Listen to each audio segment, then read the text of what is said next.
When Sally asked me to talk, I thought, well, what am I going to talk about? And I just thought, well, let's start from the very beginning, as they were. So I thought, okay, let's start from when I was born. And I was, am I doing this right? So I was born in 1966. Do the maths. And when I was born, I had this massive head. And you might think, ooh, that's odd, he's got a massive head. Okay, so my head was about a third or a quarter of the size of my whole body, which is the same as everybody else here in the room. So the way I like to explain the technique is actually from the point of view of a toddler. So there I was born, I was on my back. Apparently I was a mistake. Not a great way to come into the world. But I was 6 years younger than my brother.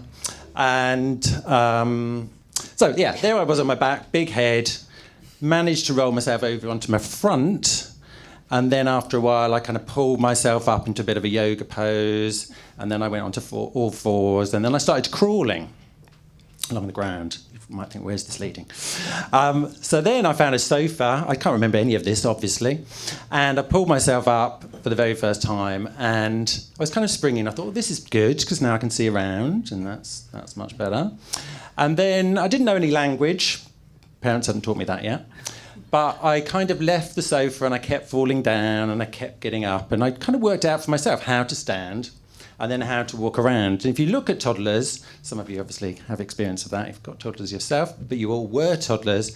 Toddlers are very springy. They spring up and down into full squat, their heads all nicely balanced on top of their spine, and their arms are all nice and free. So then what happened?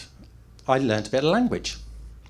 And my mother used to come along, take me around, and she used to say to people, oh, don't mind him, he's shy. So what do you think I did in my body?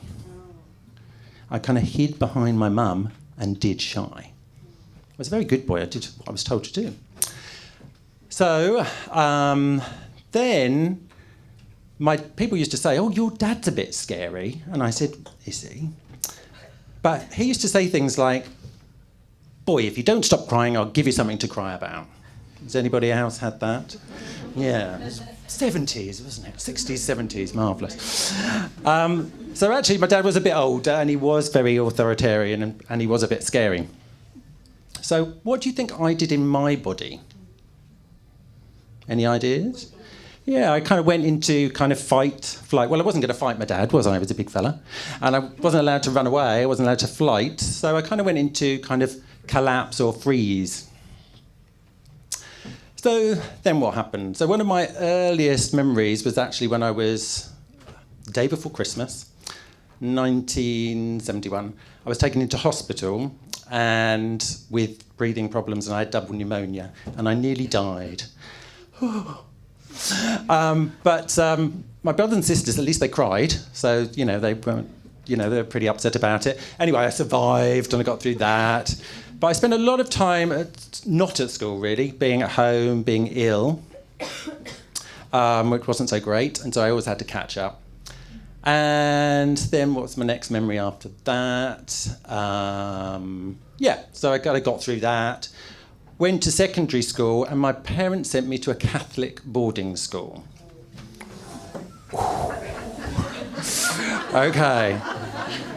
Which was run by De La Salle brothers. And so they all had a cane, a slipper, or they threw something at you, basically. And there was bullying, and it was a cricket and rugby school. And I hated sport, and I didn't like running or anything. So it wasn't my happiest time in my life. So when I was about 12, I remember playing tennis one day, and then my back went into spasm for the very first time. I was on the floor, and that was quite traumatic for me. And of course, my dad was like, oh, for goodness sakes, boy, just get up. But my mum was a little bit more caring, so she took me to the doctors, and they said, well, of course, he's got breathing problems, he's got knock-in knees, he's got, what else? Oh, scoliosis, he's got one shoulder higher than the other, he's got a twisted pelvis.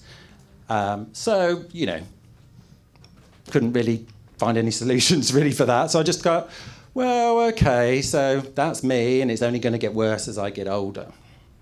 So I kind of avoided sport and doing things like that, and even things like gardening would give me a headache, that sort of thing. But I survived.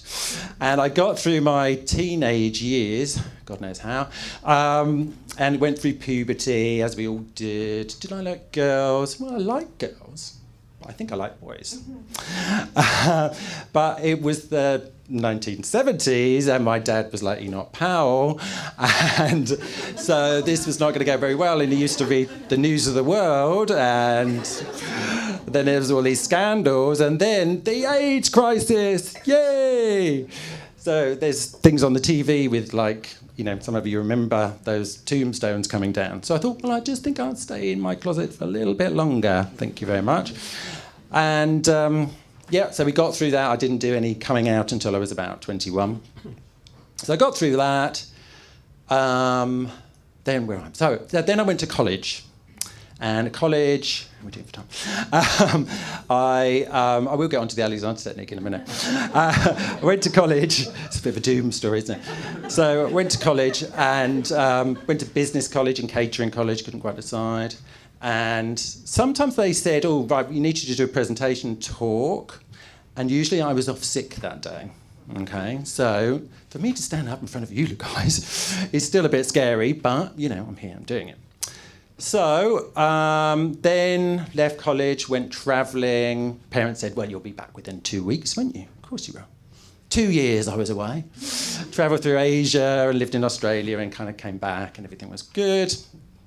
Somebody in Australia said, well, where are you going to live when you come back? Because I was from Suffolk and from a small village, and I didn't want to live there, but I didn't want to leave London because that's like a big, scary place. So somebody suggested Brighton. Good idea. So, great place, came here, very much like Sydney in some ways. And I met some really good people, and we had fun, and I got a job. I was an accountant at the time. And then I joined the airline, Virgin, and I believe you worked for Virgin as well. And I worked for Virgin for 16 years, and I was a flight service manager, believe it or not, in charge of Boeing 747s and 18 crew, travelling all over the place. That was great, had great fun. But then something happened in 1999, and my dad suddenly died without telling us. It wasn't planned. No, he had a massive stroke, and 2 weeks later he died. And I thought I was okay because I wasn't that close to my dad, and I thought, you know, and I'm a bit of a kind of try and have a bit of a joke. So after about a year, my back started to get really bad, and it's always been bad. I always had, like, every few months I'd get bad back. But it got really bad, and I remember being at home, and I was filling the hot water bottle, and I got stuck like that. And I couldn't even put it down. Obviously, I did put it down because I wouldn't be here. But I put it down, and then I got on the floor, and then I couldn't get up, and it was 2 o'clock in the morning, and I had to wait till my flatmates came to kind of get me off the floor. And then they couldn't get me up, and I couldn't go to the toilet, so they actually had to get the paramedics to come to my house to get me off the floor. So after that, I started seeing osteopaths and chiropractors, and they did work, and they're great things. But it didn't really get better. In fact, it got worse. And my medication was increased, and I ended up being on very strong painkillers. And then I had a prolapsed disc in my neck. It does get better, promise. Okay. So, had a prolapsed disc in my neck, had an MRI, and then I was in front of a surgeon, and he said, OK, well, we can operate. Marvellous. Except my brother's had the same problem, and he had an operation, and he still had a bad neck. So I thought, I don't really want to do that. And actually, in hindsight, that was good because he's had 2 operations, and he's still got a bad neck. So I thought, wait a minute, I had an Alexander lesson 10 years ago. Let's do that. I'm getting really desperate now. So I went and had an Alexander lesson, and things started to change. Because actually, Alexander is not a treatment, it's actually learning about yourself. And the first thing I learned was I have a body. And I didn't realise I had a body. I was kind of disembodied, you could say. So I started to learn about my body, and my teacher asked me questions where my top of my spine was. I thought it was somewhere around here, but actually it's up here by my ears. And she said, well, where do you bend from? And I said, well, I bend from here. I bend from here. And she said, well, no, but there's a joint here, and it'd be much better if you bend. And I thought, oh, that's a bit more comfortable when I bend from there. And I found that I didn't just have tension in my back or my neck, but my ankles were incredibly stiff on my wrists, and my ribs didn't move. And I learned through kind of structure that actually my body can move, and it can move in a different way. So it's a bit about structure, but also about how I reacted to things. And that is in some ways what Alexander Technique is. It's the study of how we react to things. So when we get that email in the office, we go into fight, flight, yeah? When, it could be our boss is walking down the corridor to our desk and it's 10 to 5 and we've got a nice weekend planned and we just want to go, we just go, oh, God, he's going to come and give us something to do. But we get stuck in that pattern.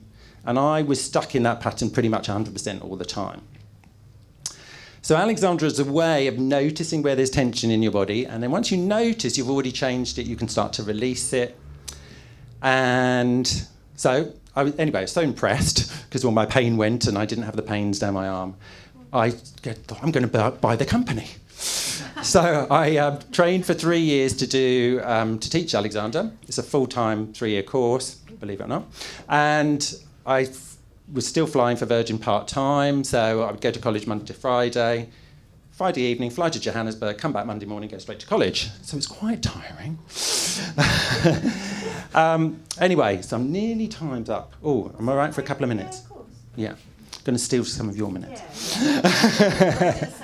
I got used to being up here now. So there we are. So yeah, did that. Started to teach from home in my little back room. Just had a couple of people a week. But they were really nice and they kept coming back and giving me money and saying, oh, I feel a lot better. And I thought, oh, this is good. So then I got redundancy. I took redundancy about 5 years later. Got very brave. Thought I'm going to have my own studio. No other Alexander teacher's got a studio. I'm going to have a studio and I'm going to do it. Got a new website and all that kind of stuff. And people started to come and I was attracting people with neck pain and back pain and RSI, but also people with Parkinson's and chronic fatigue syndrome and all sorts of things I'd never really known much about before. But it all came back to stress.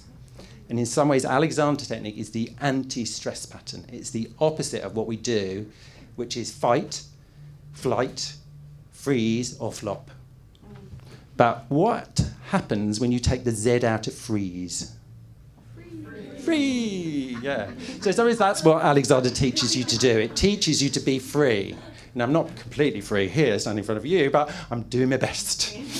Okay, so yeah, that's what I do, and that's it.